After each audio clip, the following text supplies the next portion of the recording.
চলমান রাজনৈতিক ব্যবস্থার পরিবর্তন ছাড়া দেশে শান্তি ও নিরাপত্তা প্রতিষ্ঠিত হবে না বলে মন্তব্য করেছেন অরাজনৈতিক আন্দোলন হিজবুত তৌহিদের নেতৃবৃন্দ।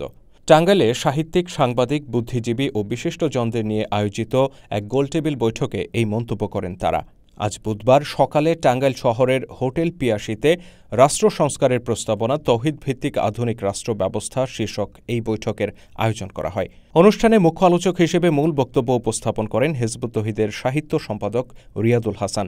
আয়োজক সংগঠনের পক্ষ থেকে আরও বক্তব্য রাখেন হিজবুত তৌহিদের স্বাস্থ্য সম্পাদক হায়দার আলী খান পন্নী, ওয়াকফ এস্টেটের মুতোয়াল্লি উম্মুত্তিজান মাকদুমা পন্নী, ময়মনসিংহ বিভাগ হিজবুত তৌহিদের সভাপতি এনামুল হক বাপ্পা প্রমুখ।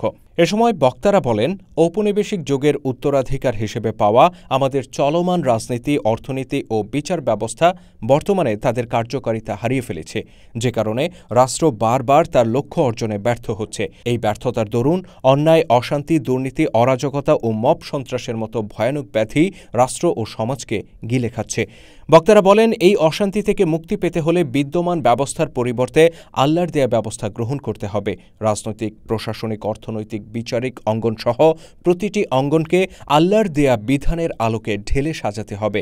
হিজবুত তৌহিদ সেই রূপরেখাই জাতির সামনে তুলে ধরছে বলে জানান বক্তারা। টাঙ্গাইল জেলা হিজবুত তৌহিদের সভাপতি নাজম আল ইসলামের সভাপতিত্বে অনুষ্ঠানে আরও বক্তব্য রাখেন জেলা হিজবুত তৌহিদের সাধারণ সম্পাদক মামুন পারভেজ, সাংগঠনিক সম্পাদক মুস্তাফিজুর রহমান টিটু, ২১ টিভির প্রতিনিধি কাজী রিপন, দৈনিক দিনকালের শামসাদুল আক্তার শামীম, শশীতের কণ্ঠের এস.এম. আলমগীর হোসেন, সাপ্তাহিক আমাদের টাঙ্গাইলের সম্পাদক সাইদুর রহমান, সাপ্তাহিক কালের স্বরের প্রকাশক ও সম্পাদক শামসুজ্জামান প্রমুখ।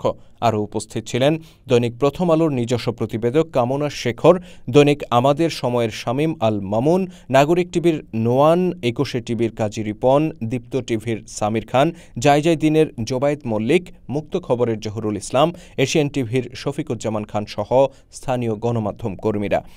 হিজবুত তৌহিদের প্রতিষ্ঠাতা মোহাম্মদ বায়েজিদ খান পন্নীর নিজের জেলা হিসেবে অনুষ্ঠানকে ঘিরে সাংবাদিকদের মধ্যে বাড়তি আগ্রহ পরিলক্ষিত হয়।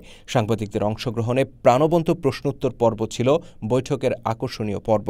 উপস্থিত সাংবাদিকরা এ সময় হিজবুত তৌহিদের প্রস্তাবিত রাষ্ট্র ব্যবস্থার প্রশংসা করেন এবং এই প্রস্তাবনা সাধারণ মানুষের সামনে ব্যাপকভাবে তুলে ধরার আহ্বান জানান।